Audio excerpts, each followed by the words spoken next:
चाहेंगे जी। तो जी शिवांश जी। सर प्रथम तो मैं यही कहना चाहूंगा, सरकार ने दूसरी लहर तीसरी लहर की बात की थी। मैं राजकुमार भाटी जी से पूछना चाहूंगा, टोटी चोर कहाँ गायब है? टोटी चोर ने अभी तक वैक्सीन क्यों नहीं लगवाई? अगर वो इतना ही समर्थक है कि चीजें ठीक होनी चाहिए, क्यों नहीं उन्होंने अपने कार्यकर्ताओं को प्रेरित किया कि वैक्सीन लगवाएं? नहीं, उन्हें तो बस टोटियां चुरानी है घरों में। ये उनका चरित्र रहा है। खैर, हमेशा देश को गुमराह करने का उनका प्रयास रहा है, बट वो सफल नहीं हो पाते हैं। दूसरी चीज राजकुमार जी ने बोली, मुझे तो मतलब बहुत सीनियर है, तो मुझे पता नहीं किस तरह से उनका आकलन गलत है कि हमने जिस तरह से कह रहे हैं कि हमने निर्यात किया रेमडेसिविर का या वैक्सीन का, तो अगर आपको बताओ कि जो कोवैक्सीन है वो तो देश में ही यूज हो रही है, ज्यादा स्टॉक उसका। जो कोविशील्ड है वो हमें बना के बाहर देनी पड़ रही है। उसका कारण है जावेद जी, उसका पेटेंट हमारे पास नहीं है। वो एस्ट्राजेनेका और ऑक्सफोर्ड यूनिवर्सिटी ने मिलकर वो दवा बनाई है, तो उसका कॉन्ट्रैक्ट ही वो कहता है कि आप जितना बनाओगे 50% आप रखोगे, 50% आपको बाहर देना पड़ेगा। और आज ऐसा नहीं है। आज जब हम दुनिया के लिए हमने दिया, तो आज पूरी दुनिया हमारे लिए खड़ी है।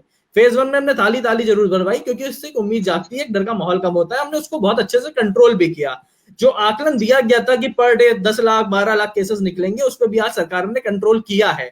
और ऐसा नहीं कि मंदिर जाके पूजा कर रहे हैं। हमेशा समाजवादी लोगों को पता नहीं क्यों समस्या रहती है पूजा पाठ से। खैर, वो उनकी सोच, उनकी नियति है। मगर अगर टेक्निकली बात करें तो हमें निर्यात करना ही था, वो कॉन्ट्रैक्ट कहता है। और अगर हम किसी की मदद नहीं करेंगे, तो आज हमारे पास इजराइल से कंसंट्रेटर आ रहा है, हमारे पास यूएस ने पाबंदियां हटाई हैं। जो भी दवा का आना था, जितना भी सामान इक्विपमेंट आना था जो कोविशील्ड के लिए जरूरी था, उस पर भी हमारे एनएसए ने बात की वहां पे, अजीत डोभाल जी ने। ये नहीं गिनाएंगे, पर नहीं, इनको तो झूठ बोलना है। टोटी चोर ने वही सिखाया, वही चीज इनकी पार्टी रिपीट करती है। खैर, एनीवेज, प्रधानमंत्री सबके हैं, पूरी प्रयास की जा रही है, गांव गांव में टीम बनाई गई है, संक्रमण तेज है।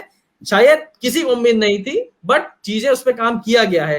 कितनी समाजवादी पार्टी की सरकार रही, कितने इन्होंने बिल्डिंग, कितने हॉस्पिटल बना दिए, क्या मुझे आंकड़े दे सकते हैं? नहीं दे सकते। कितने दवाइयां बाहर निर्यात हो गई, कितनी डीआरडीओ ने हमारी जो यहाँ पे दवा बनाई है, ग्लूकोज बनाया है, उसके बारे में हम चर्चा नहीं करते। सबसे बड़ा सवाल है, अगर हम रोकना चाहते हैं तो पहले हमें खुद को, आप बोल रहे हैं प्रधानमंत्री ने मास्क नहीं लगवाया, मैं तो फिर पूछ रहा हूं, क्या टोटी चोर या उनके परिवार ने अभी तक वैक्सीन लगवाई? अगर नहीं लगवाई तो जावेद भाई, मेरा आपसे निवेदन है, ऐसे ढकोसलेबाज, जैसे देशद्रोहियों के खिलाफ एक बार आप उस पर भी रिपोर्टिंग करिए। क्यों नहीं वैक्सीन लगवा रहे हैं? क्यों पप्पू वैक्सीन नहीं लगवा रहा है?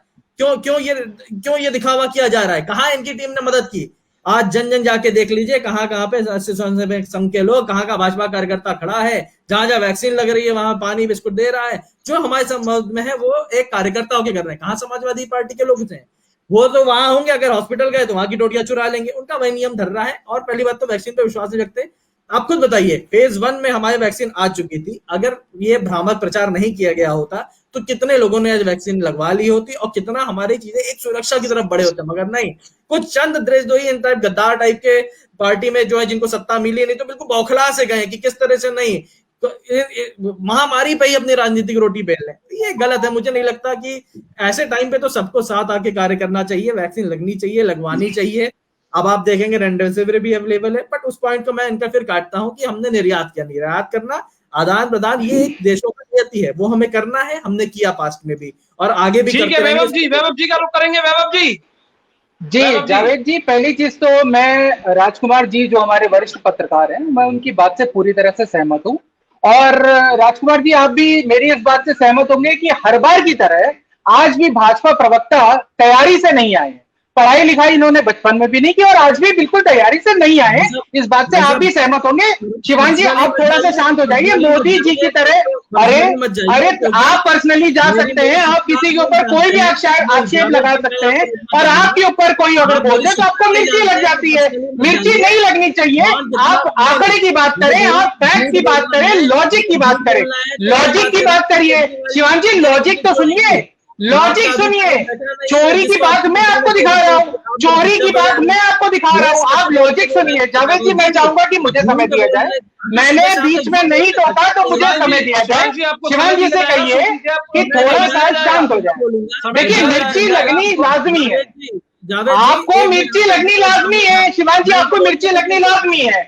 आप चोरी करते हैं, काला बाजारी करते हैं, आपकी सरकार देश के सारे होल्ड करके रखी है उसने कॉन्सेंट्रेटर। समय दिया जाएगा शिवांश जी, आप मोदी जी की तरह फिर बरगला रहे हैं देश को, आप मोदी जी की तरह बरगला रहे हैं देश को, आप योगी जी की तरह बरगला रहे हैं देश को। मेरी बात सुनिए, बहुत अच्छे लॉजिक और फैक्ट के लेके आया हूं मैं आपके साथ। आप आज भी तैयारी करके नहीं आए, मैं आपको बता देता हूं।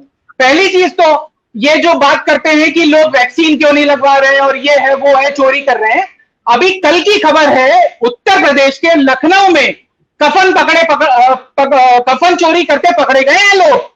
ये व्यवस्था योगी सरकार की है। शर्म नहीं आती ऐसी सरकार को कि इनके राज में। शिवाजी फिर आप मोदी जी की तरफ बीच में ठोक रहे हैं। आप अपनी मन की बात मत करिए, आप अपने मन की बात मत करिए, मुझे सुन लीजिए। आप लॉजिक पे बिलबिला क्यों जाते हैं, क्यों मिर्ची लग जाती है आपको लॉजिक पे? सुन लीजिए बात, आप तो ये शांत हो जाइए, शांत हो जाइए गद्दारी टीम, शांत शांत।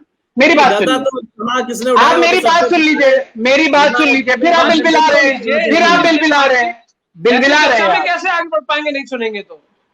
कपिल मिश्रा, जो कि भाजपा का सबसे बड़ा दंगाई इंसान है, जिसने दिल्ली में दंगा भड़काई, दंगा भड़काने के आरोप है उस इंसान पे, वो दिल्ली की सरकारी स्कूल में जाकर के वैक्सीन लगवा रहा है। ये कैसे नमूने हैं? प्राइवेट अस्पताल नहीं मिला इन्हें दिल्ली सरकार की व्यवस्था में ही जाकर के वैक्सीन लगवानी है। आगे बढ़ते हैं। कफन चोरी कर रहे हैं यहाँ पे लोग। कैसी बेशरम सरकार है जिसकी व्यवस्था ही नहीं है कि वो लोगों पे कमांड कर सके, कमांड हासिल कर सके। आगे बढ़ते हैं। लाशें क्यों बह रही हैं, हमें सोचना इस बात से चाहिए। बिल्कुल ठीक कहा राजकुमार जी ने कि राजनीतिक चर्चा के बजाय हमें यह सोचना चाहिए कि लाशें आखिर बह क्यों रही हैं। ये जो निकम्मी सरकार है, जो ये बेशरम योगी सरकार है, इनके पास व्यवस्था के नाम पे कुछ भी नहीं है।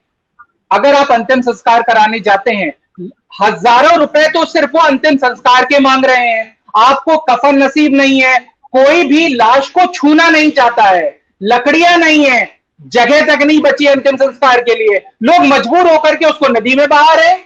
ये व्यवस्था किसको देखनी चाहिए? योगी सरकार तो बैठी है सुप्तावस्था में। आगे बढ़ते हैं। अब वैक्सीन की बात पे आते हैं। वैक्सीन पे बड़ा अच्छा इन्होंने ज्ञान दिया, क्योंकि तैयारी नहीं करके आए, तो चलिए कोई बात नहीं, मैं इन्हें ज्ञान दे देता हूं। आज मोदी सरकार ने 6 करोड़ वैक्सीन विदेशों में बेची है, दी नहीं है, गिफ्ट नहीं दी है, बेच दी है 6 करोड़ वैक्सीन। शर्म आनी चाहिए मोदी सरकार को और मोदी को खुद पर कि देश में अभी तक 2020 के एंड से अभी तक मई तक सिर्फ 4.5 करोड़ वैक्सीन देशवासियों को लगी है।